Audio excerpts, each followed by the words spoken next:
तो देखिए हमारे साथ कई खास मेहमान मौजूद हैं। सुरेंद्र राजपूत साहब, सबसे बड़ा और मौजूद सवाल मैं शहजाद का रुख आज बाद में करूंगा क्योंकि राहुल गांधी के स्टेटमेंट का जिक्र हो रहा है और पूरी सरकार हमलावर है, इतिहास का पाठ पढ़ाने की कोशिश की जा रही है। लेकिन मुझे यह बताइए कि क्यों ऐसा आपको लगता है कि चीन और पाकिस्तान को एक प्लेटफॉर्म पर खड़े करने में मोदी सरकार की नीतियां जिम्मेदार हैं?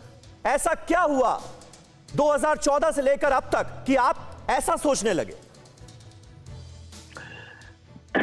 समीर भाई, मूल रूप से जब से श्री राहुल गांधी जी ने संसद में बयान दिया है तो उस बयान के अर्थ समझने की जगह, उस सलाह को समझने की जगह भारतीय जनता पार्टी के जो प्रवक्ता हैं और जो मंत्री हैं वो राहुल गांधी के ऊपर टूट के पड़े हुए हैं, शूटिंग द मैसेंजर कर रहे हैं। हमारा यहां पर बहुत स्पष्ट है कि हमने सरकार को आगाह किया, सरकार हमारी है, देश हमारा है, प्रधानमंत्री हमारे।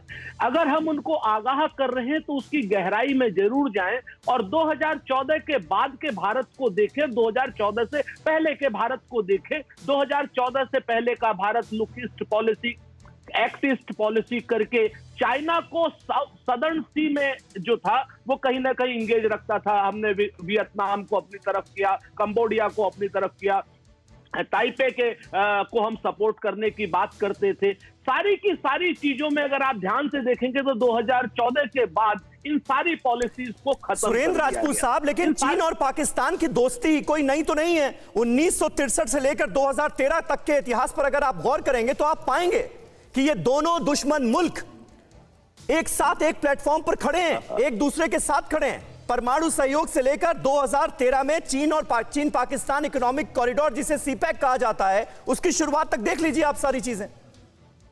आप मूल रूप से समीर भाई, मैं फिर से कहता हूं कि अगर आप टुकड़ों में बात करेंगे तो निश्चित तौर पर आपको भी कुछ ना कुछ कहने का मौका मिलेगा। आप समग्र रूप से देखिए ना तो आपको समझ में आएगा कि एक तरफ जब हम लुक ईस्ट पॉलिसी से चीन को उसके पूरब में ही इंगेज करते थे, उसको पाकिस्तान की तरफ या हमारी तरफ देखने का उतना मदद नहीं, मौका नहीं मिलता था। हाँ। आज जो है एक तरफ तो हम चाइना के साथ उसका व्यापार हम 100% बढ़ा रहे हैं। अभी आपने कहा ना आत्मनिर्भर भारत से चाइना की कमर तोड़ रहे हैं, नहीं, गलत है ये।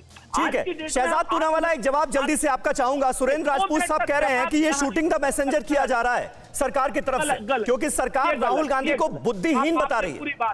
राजपूत साहब सुनिए ना, इतना वक्त नहीं होता। शहजाद भी हमारे साथ मौजूद हैं और बाकी खास मेहमान भी हैं। शहजाद के लिए समीर जी बहुत बहुत शुक्रिया। सबसे पहले राहुल गांधी के बयान उनके प्रवक्ता भी नहीं समझ पाते हैं। मैं आपको बता दूं कि आज हमने सुबह देखा है कि वॉशिंगटन से यूनाइटेड स्टेट्स के स्टेट डिपार्टमेंट के स्पोक्स पर्सन नेड प्राइस का बयान आया है जब उनको पूछा गया कि क्या भारत आइसोलेट कर दिया गया है और चीन पाकिस्तान मोदी की नीतियों की वजह से पास आए हैं, तो उन्होंने बोला कि हम इस बात को एंडोर्स नहीं करते और कतई नहीं कर सकते क्योंकि आज यूनाइटेड स्टेट्स, ऑस्ट्रेलिया, जापान और इंडिया मिलकर क्वाड में इंडिया पैसिफिक के जो एरिया है उसको चाइना को किस प्रकार से आइसोलेट करना है, आज ये रणनीति बन रही है। ताइवान के साथ भी और बाकी सारे देशों के साथ हमारी इकोनॉमिक और बाकी स्ट्रेटेजिक कोऑपरेशन बढ़ी है। जहां तक सवाल है केंद्र सरकार की गलतियों का, हाँ मैं आपको गलतियां सिखाता और दिखाता हूं। जब आपके शमगाम वैली को 1963 में इलीगली पाकिस्तान ने चाइना को दे दिया था, किसकी सरकार थी? जब 1970 में काराकोरम हाईवे को बनाने दिया पीओके में, वो किसकी सरकार थी? 2013 में चाइना पाकिस्तान इकोनॉमिक कॉरिडोर बना, किसकी सरकार थी? किसकी सरकार थी जब न्यूक्लियर कोलैबोरेशन इन दोनों देशों के बीच में हुआ? चाइना को जब 40,000 स्क्वायर किलोमीटर दे दिया गया, टिया पंगनक, डूम चेली, ये इसके अलावा चुमुर ये दे दिया गया, 640 स्क्वायर किलोमीटर ईस्टर्न लद्दाख में उनको ऑक्यूपाई करने दिया गया, अक्साई चीन दे दिया गया। जो हमारा ट्रेड डेफिसिट $1 बिलियन हुआ करता था, इन्होंने एमओयू ऐसा साइन किया समीर अब्बास भाई और अपने आरजीएफ में इतना फंड ले लिया कि उन्होंने हमारा ट्रेड डेफिसिट $36 बिलियन कर दिया चाइना के साथ। ये लोग आज बात करते हैं जिन्होंने आर्थिक समझौता कर दिया और आज भी चीन के प्रोपेगेंडा को फैलाने में सबसे आगे कौन है? राहुल गांधी। गलवान ने क्या प्रोपेगेंडा? सिर्फ राहुल गांधी बोल रहे हैं इसलिए खारिज तो नहीं किया जा रहा है ना, ऐसा तो नहीं है। देश को क्या ये भरोसा आप दिलाएंगे जिन बातों का जिक्र राहुल गांधी कर रहे हैं, कहीं ऐसा तो नहीं? क्योंकि ये कहा जाता है कि अपने दुश्मन की जो शक्ति है उसे कम नहीं आंकना चाहिए, तो ऐसा तो नहीं हो रहा है ना? ये भरोसा दिलाएंगे? ऐसा है, पर जो लोग डोकलाम के समय जब भारत की सेना चीन की सेना के साथ आंख में आंख मिलाकर खड़ी थी और जो देश को धोखा देकर चाइना के एम्बेसडर के साथ चुपके चुपके चाइनीज खाना खा रहा हो, हाँ। उस व्यक्ति से क्या हम राय ले सकते हैं? पहले ये बता दे एमओयू में क्या है। सुरेंद्र राजपूत कांग्रेस के कार्यकर्ता है, उनको पता है उस एमओयू में क्या है? उनको भी नहीं बताया है राहुल गांधी ने क्या एमओयू साइन किया है चाइनीज लीडरशिप के साथ, उनको बता दे। और आरजीएफ में पैसा लिया है और उसके बाद हमारे आर्थिक और स्ट्रेटेजिक हितों का लगातार समझौता हुआ है।